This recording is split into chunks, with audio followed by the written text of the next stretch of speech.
ഈശോമിശിഹായ്ക്ക് സ്തുതിയായിരിക്കട്ടെ. വലിയ നോമ്പിൻ്റെ പുണ്യദിനങ്ങളിലാണ്, പ്രാർത്ഥനയുടെ ദിനങ്ങളാണ്, ഉപവാസത്തിൻ്റെ, മാനസാന്തരത്തിൻ്റെ, അനുതാപത്തിൻ്റെ, തിരുനാടപ്പിൻ്റെ ഒക്കെ സമയമാണ്. ഈശോ ശിഷ്യന്മാരോടൊപ്പം അന്ത്യത്താഴം കഴിച്ചു.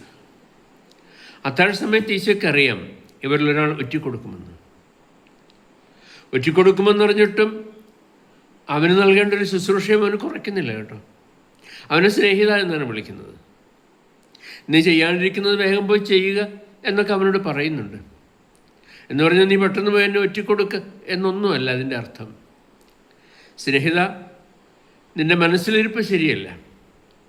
നീ ഒറ്റിക്കൊടുക്കാൻ പോകുന്നത് നിൻ്റെ ഗുരുവിനെയാണ്, നിൻ്റെ ദൈവത്തെയാണ് നീ ഒറ്റിക്കൊടുക്കുന്നത്. നിൻ്റെ മനസ്സിലിരിപ്പ് മുഴുവൻ അറിയുന്ന നിൻ്റെ ദൈവത്തെ, നിൻ്റെ സൃഷ്ടാവും പരിപാലകനുമായ നിൻ്റെ ദൈവത്തെയാണ് നീ ഒറ്റിക്കൊടുക്കുന്നത്.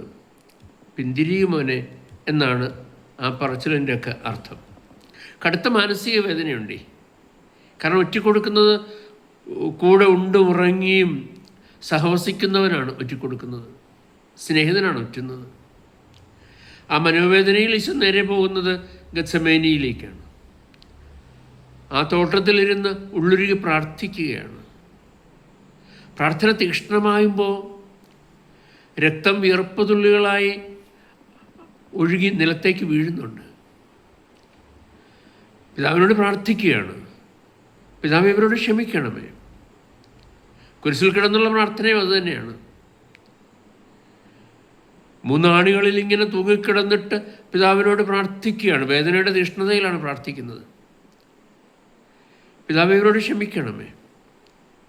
കാരണവും പറയുന്നുണ്ട്, ഇവർ ചെയ്യുന്നതെന്തെന്ന് ഇവരറിയുന്നില്ല, അതുകൊണ്ട് അവരോട് ക്ഷമിക്കണമേ. അറിവില്ലായ്മയുടെ ആനുകൂല്യം അവർക്ക് നൽകണമേ. ഇവരറിയുന്നില്ല ഇവർ പീഡിപ്പിക്കുന്നത് ദൈവത്തെയാണെന്ന്, ഇവർ കുരിശിലേറ്റിയത് സ്വന്തം ദൈവത്തെയാണെന്ന് അവരറിയുന്നില്ല. അതുകൊണ്ട് അവരോട് ക്ഷമിക്കണമേ എന്നാണ് ഈശോ പറയുന്നത്. അപ്പോൾ തന്നെ പീഡിപ്പിച്ചവർക്ക് വേണ്ടി പ്രാർത്ഥിക്കുന്ന ഈശോ നിരപരാധിയായിരുന്നിട്ടും കുറ്റവാളിയായി നമ്മയൊക്കെ ചിത്രീകരിക്കുന്ന ഒത്തിരി സന്ദർഭങ്ങൾ നമ്മുടെ ജീവിതത്തിൽ ഉണ്ടാവാറുണ്ട്. അങ്ങനെ വരുമ്പോൾ നമ്മൾ എന്ത് ചെയ്യണം, എങ്ങനെ പ്രതികരിക്കണം എന്നുള്ളതിൻ്റെ ഒരു പാഠമാണ് ഈശോ നൽകുന്നത്. നമുക്ക് അനുകരിക്കാം. ആമേൻ. ഈശോ മിശിഹായ്ക്ക് സ്തുതിയായിരിക്കും.